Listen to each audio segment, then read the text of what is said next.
So congratulations on your Game Changer Award.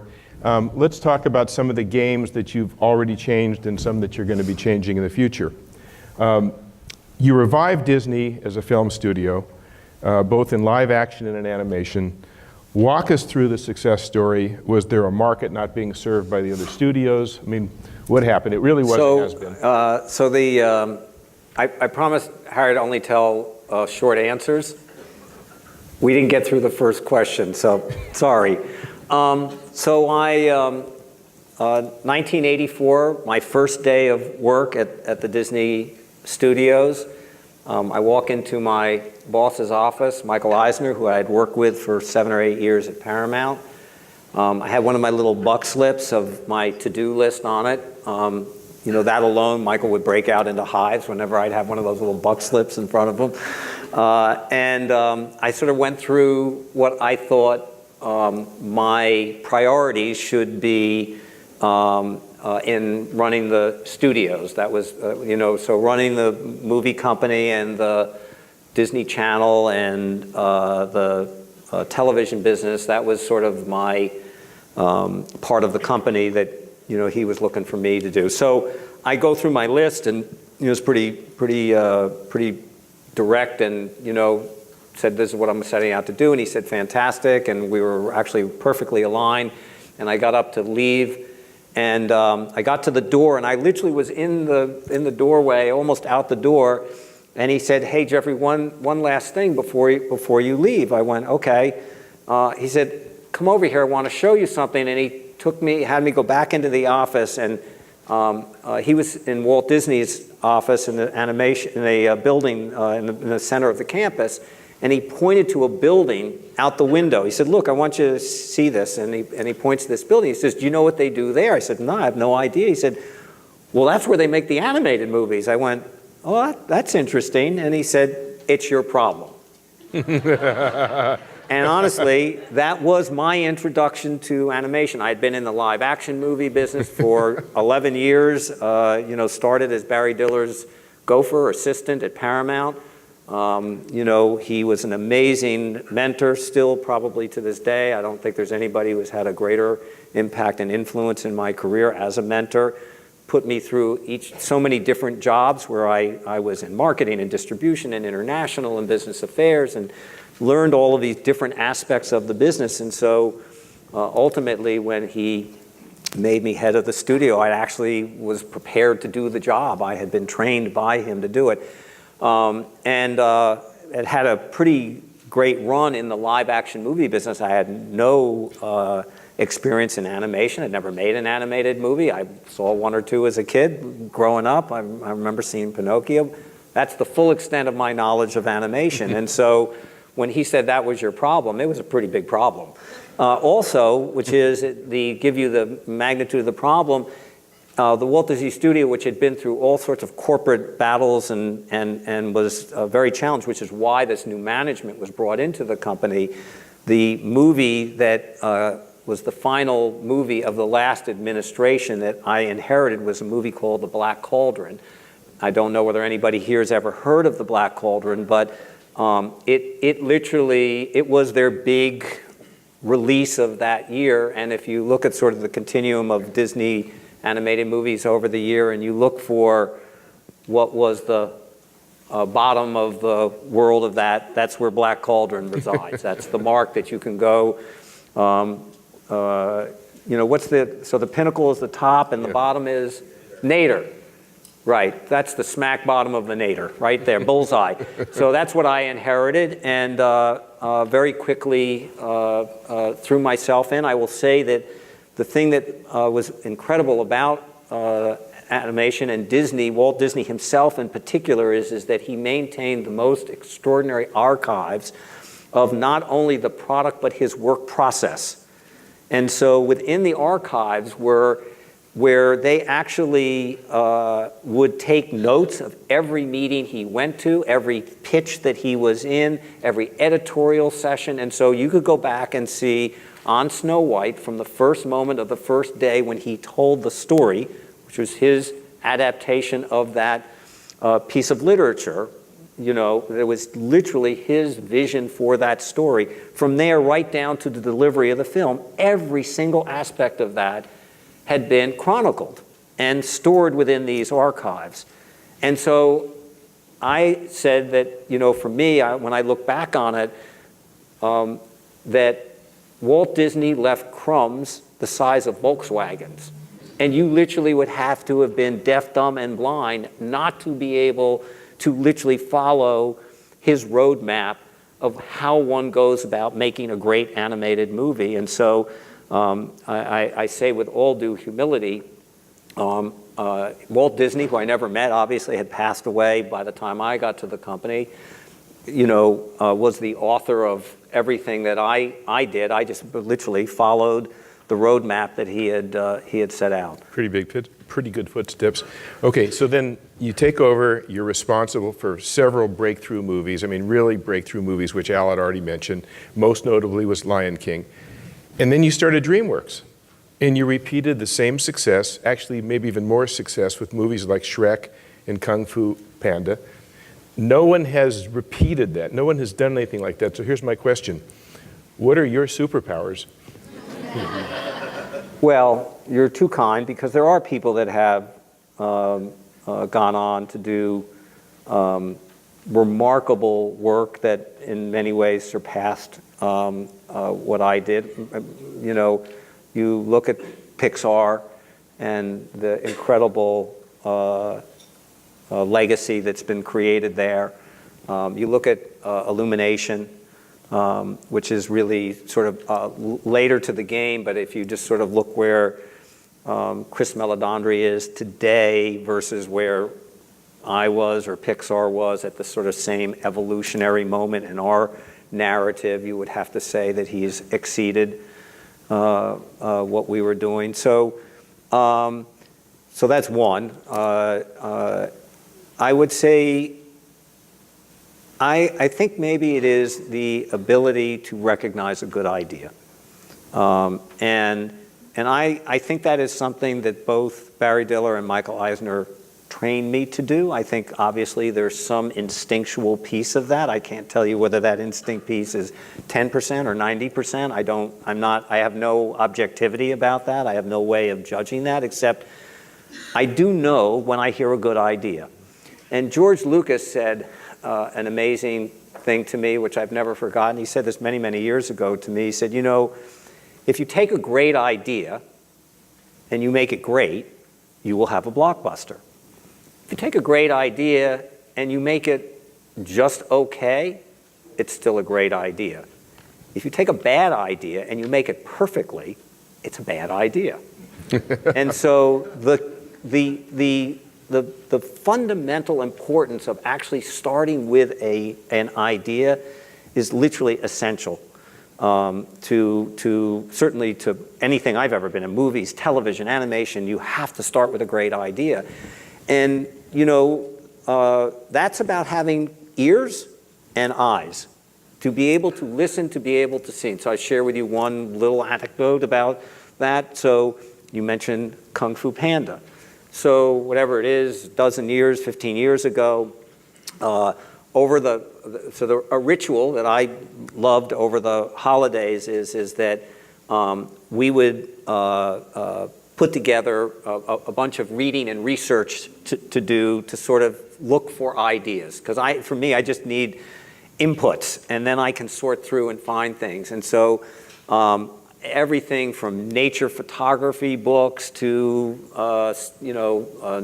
documentaries, to going back and looking at movies from the 30s and 40s. I was always looking for ideas. And so over that holiday, in my reading box was a new book that had come out by a naturalist photographer, a lady, and I'm sorry I'm forgetting her name, but she had actually gone to China and spent an incredible amount of time and photographed pandas.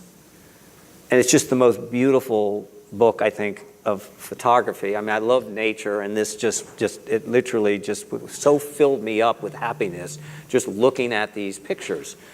And another colleague of mine in the room had gotten all excited about going back and looking at Bruce Lee movies and Kung Fu movies, and was excited about, is there a fable, an allegory, a story that could be using the sort of tropes of Kung Fu.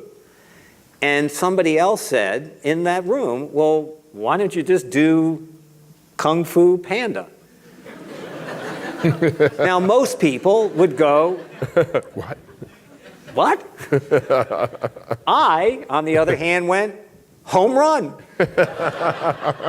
And here's the deal, which is an amazing thing, and just again shows you, even sometimes just a title itself.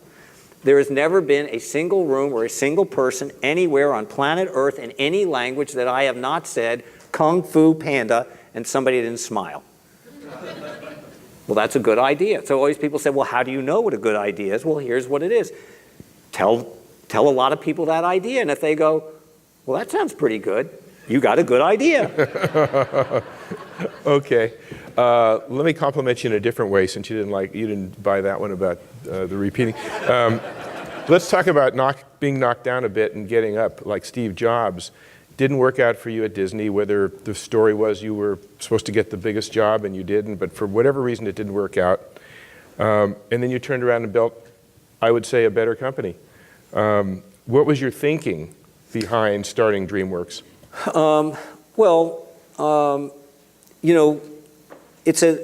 There are many great lessons in life. I think you will find many of you are, young and getting out into the sort of adventures and chapters of your life. And I would just say to you that this is not the first time you're going to hear this, and it won't be the last time. Unfortunately, you're not going to pay attention to it. But I'm going to say it anyway, which is the greatest lessons that you are going to learn in your life are the ones that come from adversity. They are the ones that will impact you the most. They are the ones that you will live with. And they ultimately are the ones who will make you stronger. So, in the summer of 1994, the #1 movie in the world was The Lion King. The #1 live action movie was Angels in the Outfield. The #1 television show produced by the Walt Disney Studios was Home Improvement, starring Tim Allen. The #1 book on the New York Times bestseller list was Tool Time, came out of this. I could go on. I just want you to know, in every facet of every aspect of creative storytelling around our culture, at that one moment in time, the Walt Disney Company was the deliverer of every single one of the things. No matter what category you looked at there, we had a number. By the way, #1 show on Broadway at the time was Beauty and the Beast. Like literally anywhere you look in it, we had #1. I got fired. That's called irony.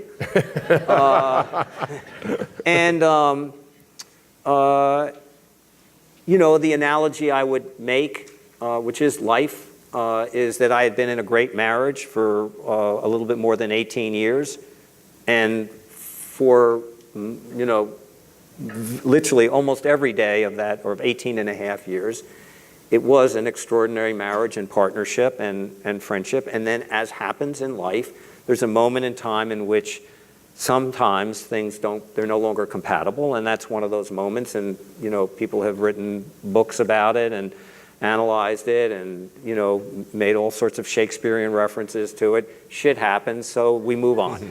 Now, so here I am in the summer of 1994, August of 1994, and as I said, I get fired, and the reason I think Harry, brings it up is that because in our lifetimes, in this little burb called Hollywood, it's one of the most public, unseemly, and notorious firings. It was, trust me, it was ugly, and there was no internet, there was no, it was all just old-fashioned traditional newspapers and television stations just having a field day over it, and it was really bitter and ugly and nasty. Steven Spielberg, on the other hand, had just won the Academy Award for Schindler's List in March of 1994. And in the summer of 1994, before Lion King came out, he put a little movie out called Jurassic Park. And so in our lingo of Hollywood, it's a moment in which Stephen had both the Academy Award and the Bank of America Award. Right?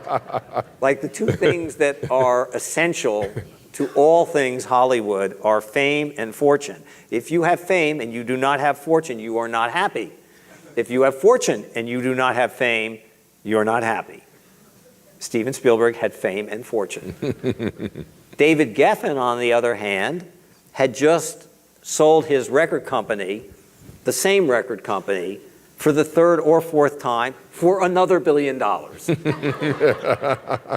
Okay, so both of them are like at the height of both fame and fortune, and I'm kind of a schmuck. And so I go to them with this idea like, hey, let's put on a show. Let's start a studio, right? Well, no one had done it in 65 years, so it was a sort of high bar to say, well, actually, many people have done it. They just failed horribly. Thousands of failures. Yes, horribly in it. Many failures. A miracle. They said yes. And so 8 days after I got fired, we announced DreamWorks. I believe that if at the time one had gone to Las Vegas and said, we're going to place a bet, what will the odds be that this is in fact going to happen, right? And I laugh about it because honestly, I was at the Nader. They were at the Pinnacle. This is a recurring theme, people. Now that you know what Nader is. Yes, now that I can say Nader. And I traded 1/3 of me for 1/3 of David Geffen, and 1/3 of me for 1/3 of Steven Spielberg. Anybody think that's not a pretty good deal? Those are your superpowers. Now we know. Right. So, and literally we went into an equal partnership, which I have to say was, an incredible, generous on their part, because they were in many, many respects my seniors and were obviously further along in their careers and things. So anyway, that was sort of the moment of it all happening. Well, we love David Geffen around here. I mean, there's two names on this block. One is David, and the other is Geffen. I was going to say one of them's Ronald Reagan and the other's Geffen. No. Okay. Ronald Reagan is second billing. David Geffen. And Ronald Reagan. Paying the rent for everything. Okay. God bless him, right? Yeah, we love your partner. Yeah, around here. Okay. What the hell is a Quibi? It's a thing.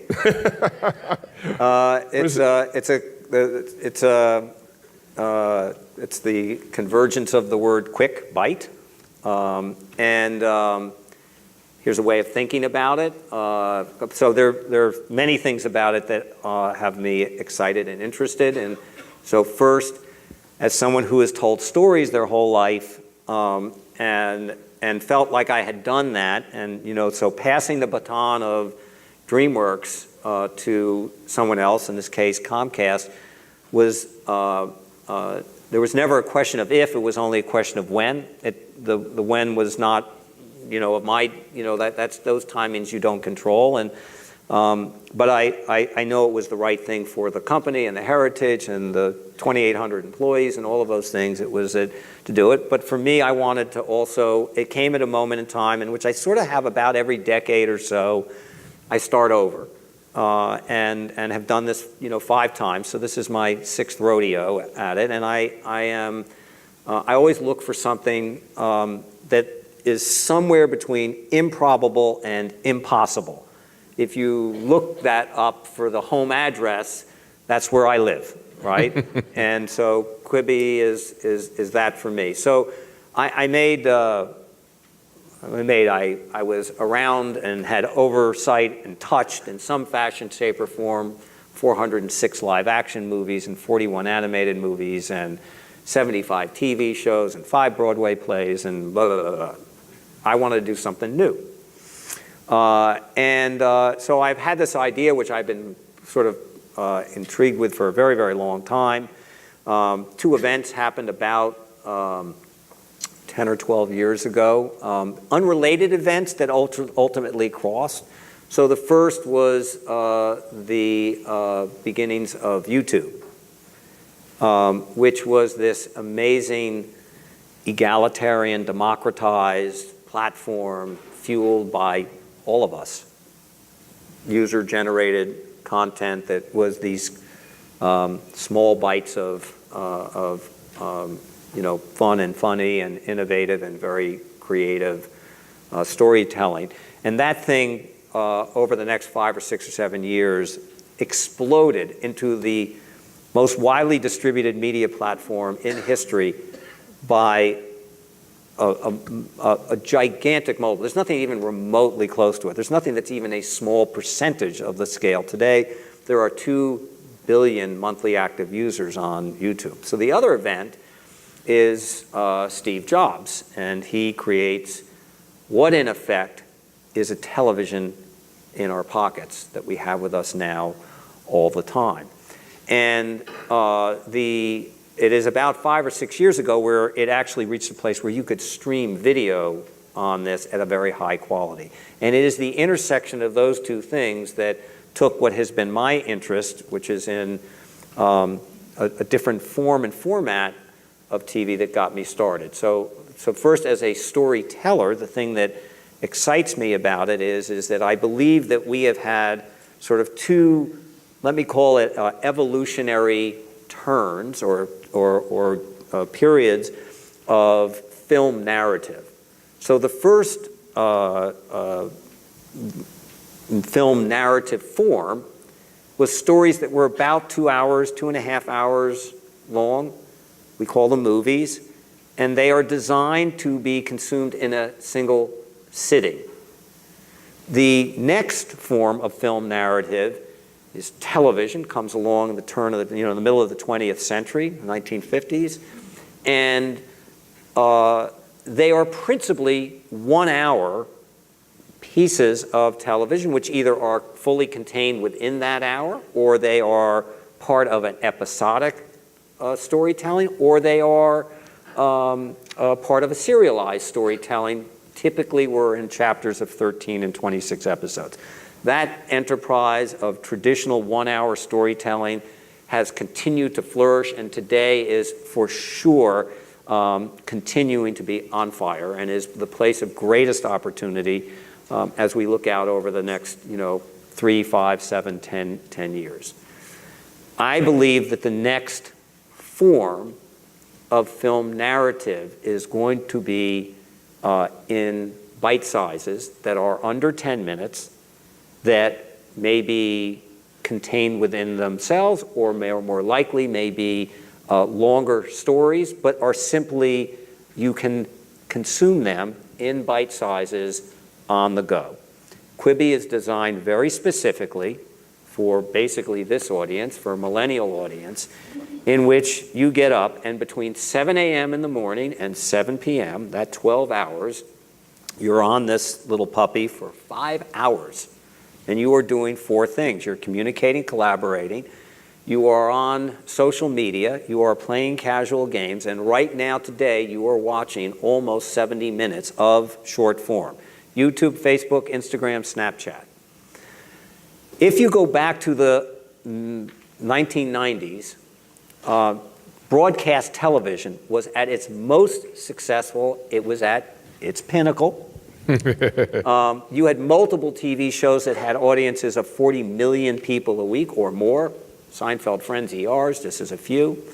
A company called HBO comes along and says, we are not TV, we are HBO. And that, they don't say that pejoratively. They are, in fact, very admiring and respectful. They just said, we're going to do something different.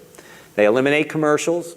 They change the form and format, and they are not beholden to 30 minutes, 60 minutes, 13 episodes, 26 episodes. So even week to week, the form of narrative has flexibility around it. They are not restricted by standards and practices, which on broadcast TV are prescribed. And so things like Sex and the City or Sopranos or The Wire are things that actually couldn't be on broadcast television. So creatively, the types of stories were unique to that. And finally, they spent money that in an ad-supported world, you couldn't compete with for that kind of production value and quality. So 20 years ago, they ordered 10 episodes of Band of Brothers for $125 million, which today would be $30 million an episode, which is more money than is being spent on anything, even remotely in TV, including Game of Thrones. So what HBO was to broadcast TV, Quibi is to short form. And if it exists in that world, which I admire and wouldn't be here were it not for YouTube, Instagram, Snapchat, if it's in that world where it's ad-supported and free, it's not going to be on Quibi. That we are bringing to this new form of consumption, which is a well-established habit around the globe. You're already doing it. You have access. You have the device. We will make a great premium content for that. I can go on, but that's. You said you want to have short answers. Yeah, I want to ask you. I want to ask you about the content, but since you mentioned Snap and you mentioned YouTube and the others, these are multifaceted platforms. They have communication, texting, music. I assume you're not going to be that. No, they don't have great storytelling, not because they don't have ambition for it. Their economic model will not support it. You take most content on, so first you take user-generated content, and that's made for pennies a minute. Mm-hmm. You then take professionally made, I'm going to, not to in any way be derisive about it, but I'm actually going to say semi-professional content that is created on that platform. By the way, I built a company and successfully produced a thing called Awesome as TV. It's a real business. There's real talent doing real work. But you only have, because it is a ad-supported platform, so if you have a short piece of content and you can only put a small amount of advertising on it, ultimately you cannot afford to spend anything more than a couple of $1,000s a minute to make a great piece of content. And there are people that are actually, with that limited resources, doing things that are very creative and innovative and entertaining, and we're all having a great time watching it, okay? What they can't do is they can't compete with $100,000 a minute, which is what the high end of scripted television is today. There are 550 TV shows being produced today. 530 of them are $100,000 a minute or less. So literally we are going to, as high up into that world of quality TV narrative storytelling. So let me give you an example of a way to think about this. So, because people keep thinking short form, and I go, no, it's long form in bite sizes. So a show for us is a 2 to 3 hour story told in chapters that are 7 to 10 minutes in length. And so to give you another way to think about this, I'm going to reference what happened in the world of publishing. And with no disrespect to Charles Dickens, about 20 years ago, so let me just start with the following. A typical chapter in a typical novel is 20 to 40 pages long. There's a reason for that. The average reader reads a page a minute, and after 30 minutes, your eyes get tired. So editors have been saying to their authors, literally, for hundreds and hundreds and hundreds of years, you don't want someone to stop in the middle of a chapter, don't write it longer than that. I've yet to meet that author that thinks it's okay to stop in the middle of a chapter. Dan Brown comes along about 17, 18 years ago, and he writes a book called The Da Vinci Code. It's 464 pages long, typical novel, has 105 chapters. Average chapter, less than 5 pages. And at the time, Dan Brown said, when asked why did he choose that new for this sort of modern times, and then again, there are other, writers that also did the same thing, but asked why, he said, I don't think my audience has as many 30 and 40 minutes. And I wanted to write this story in a way that would be convenient for them to consume it, and so if you got 10 minutes, read a chapter or two. You got an hour, you can keep on going. And I would argue, till I'm blue in the face, that there's nothing lesser about the Da Vinci Code other than the length of the chapters. And so I am actually returning to my roots of what I did in the 70s and 80s, which is telling great high concept stories, people stories. We told people stories in the 70s and 80s because we literally did not have special effects. I actually had a conversation a couple of weeks ago with Spielberg, and I was reminding him that when he shot Jaws, he cut out a piece of plywood, painted it gray, and dragged it behind a boat. He didn't, literally. That was the shark? Yes. Okay. And so I just said, so we made people's movies. So you can go back and look at Chinatown, 48 Hours, Office and a Gentleman, Terms of Endearment, Tootsie, Rain Man, Pretty Woman. I could go on and literally, which Harry won't let me, I could name 100 of these. And what did they all? They had two things in common. They were great ideas, and then they had great talent that made those ideas great to watch. They don't make those anymore. And they don't make them today because those ideas, literally every movie I just said to you would not be made today. And the reason for that is they would cost $30 to $80 million to make, $50 million to market. They are more domestic than they are global in their storytelling. And if they work, they would make $10 million in profit. And if they don't, they lose 40. So the studios literally stop making them. So those are the kinds of things basically converging together, these two forms of film narrative, movies, 2 to 3 hours in length, in act breaks, which we've been doing in television for 70 years. And so, honestly, there's no new science that we're doing here with Quibi. We're taking tried, true, and tested science and applying it in a completely new way. Okay, it sounds great. Let's talk about the barriers. Thank you. You want to invest? Yeah. Well, I want to talk to you about investment, but I understand why Snapchat and YouTube, I understand why they're not going to be competitors necessarily. But what about Netflix and Hulu and HBO? I mean, they're spending $10 billion. Yeah. Why can't they do short form content? Well, because it's a completely different business. It's a new form of film narrative in it, and it's neither their platform nor their users actually do it. So here's the thing I will say to you. But by the way, just start with a fact, which is literally less than 10% of Netflix, Hulu, HBO, any of them, less than 10% of that content is being watched on this today, okay? And now, since remember, I told you Quibi's use case is 7 in the morning till 7 at night, Monday through Fridays.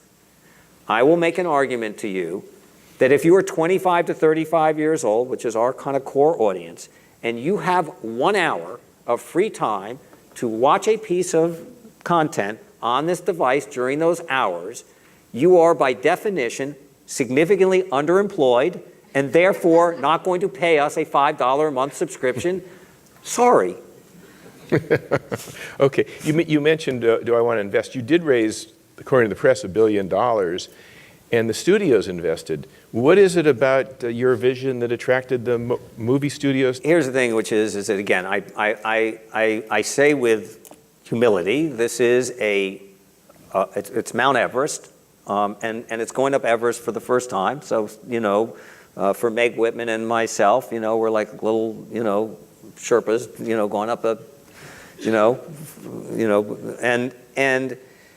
and here's the thing about it. If it works, it literally will change the industry. It will be the next growth opportunity for the entire ecosystem of Hollywood.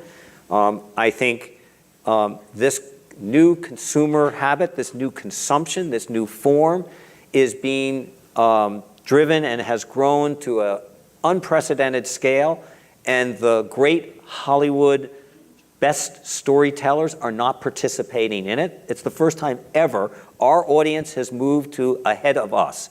Normally, or traditionally, if you look over the last 100 years, Hollywood has done a fantastic job of not only reinventing itself, but also the ways in which we deliver content to you. So the latest, and again, the genius of Netflix is that it has created a new consumption opportunity. It does not create a new form.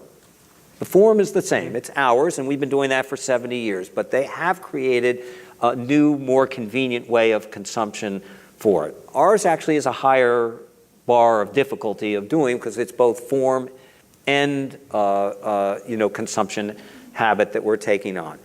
My dream, and I understand that it's a high bar, is that we'll come back in this room 5 years from now, and we will have been through the era of movies, the era of television, and we will be in the era of Quibi, and that what Kleenex is to tissue, what Google is to search, my dream is Quibi is to this next great form, short form, of storytelling. And I know how difficult this is. I know how hard it is to do, but I am 110% in on it. I've never been more excited about something. And I have to say, I've never been more confident or certain that the opportunity is there. Whether we get it all right or not, whether we get it right out of the box, whether, Meg has been brilliant as a partner to make sure that we can learn and pivot as we get along there, so it's not everything on day one. But again, this is either going to be the greatest thing that I have had an opportunity to be a part of in my career, or I'm moving to Panama. Well, I mean, you know no that. extradition from Panama. There's a guy I know who says it's beautiful there, and so I'm going to Panama. The one thing everybody agrees on, and I think everybody in this room would agree on, critics agree on, is that if anybody can climb this mountain, it's going to be you. And I just wanted to end by saying that, we would all agree Jeffrey is quite a role model, especially for you students who want to build careers. But for me, you're a role model about something that we haven't even discussed, which is what you do for people and the work you've done for the Motion Picture Home and the events you put on, the awareness, the money you raise. No one does what you do. Thank you. So Jeffrey, we commend you for that. So I want to do it before you, because again, this is always about having great teachers, whether it's a dean or it's Harry so in this regard, I've had many great teachers, but the one last story. I went to see a movie called Spartacus when I was 7 or 8 years old, which is tragic because it tells you how friggin' old I am. But I went to see it on Broadway, and so as a young kid seeing this movie, the only thing I can relate to today, or think that people might be able to relate today, seeing Spartacus on a giant movie screen as a young kid, that was like Superman. Right? Like Batman. Like that was a superhero. And it left an extraordinary impression on me for many years. If you want to know how big an impression, go back and look at the end of Ants, in which the character of Woody actually says, it's an homage to Spartacus. So anyway, I have the privilege of years later making a movie with Burt Lancaster and Kirk Douglas. And I'm at the studio. It's the last movie, the two of them. They had this great partnership. They made many movies together years before me, and we brought them back and made this movie called Tough Guys. And when working on the movie, I went down one day to visit Kirk Douglas in his trailer on his lunch break. And he was 70 some odd years old at the time. And he was in the middle of doing something that was around his philanthropy. And I said, Kirk, it's lunchtime. You're supposed to be resting. We just get through this movie, right? And by the way, he was 102 years old, 2 months ago. So I say, Kirk, what are you doing here? And he said to me the following words, which I have never forgotten, and I've tried, and I continue to try to aspire to these very, very simple words. You have not learned how to live until you've learned how to give. And I thought, wow, maybe those are the most important and valuable words anybody has ever said to me. And so that has been my North Star, and I only hope someday I can live up to those words delivered to me by my Spartacus. Thank you, Jeffrey.